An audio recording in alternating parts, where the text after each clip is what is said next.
Let's talk about Apple. As I mentioned, that is one of Buffett's favorites. For a long time, it wasn't. And then he finally got into Apple in a big way. Now, shares of Apple are in the red today, as you can see, down 4.5% following those heightened fears over the coronavirus. That did not stop Buffett from expressing his love for Apple. Watch what he said this morning. Probably the best business I know in the world. And we own 5.5% of it.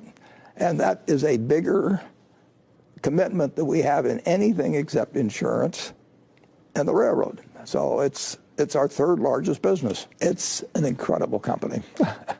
and I should have appreciated it earlier.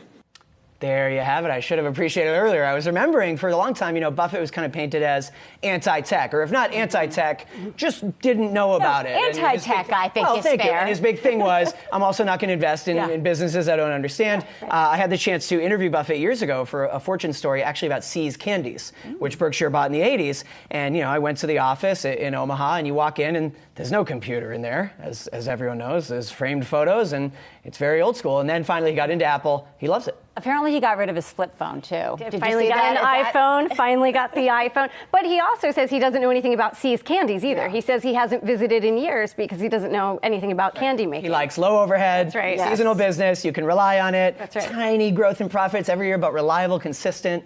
Yeah. He's very self-deprecating, but obviously he knows a little bit about what he's talking about. Yeah, he does. And I think he's excited, too. There's a lot of new things coming out from Apple. There's some news leaking about their new headphones through the Target dashboard there. So it's kind of a scoop that they got on the new headphones that are coming out. And they're expecting updates across their whole portfolio this year. So it's a good time for Apple. What I think is interesting what he said this morning about the move that they've made in Apple and how big that is in comparison to all of the other companies. So when you go to Omaha for the annual shareholders meeting, you walk around the floor, it's like Fruit of the Loom and Justin's Boots and, NetJets, all these companies. We keep talking about when is the elephant coming? When are they buying another company?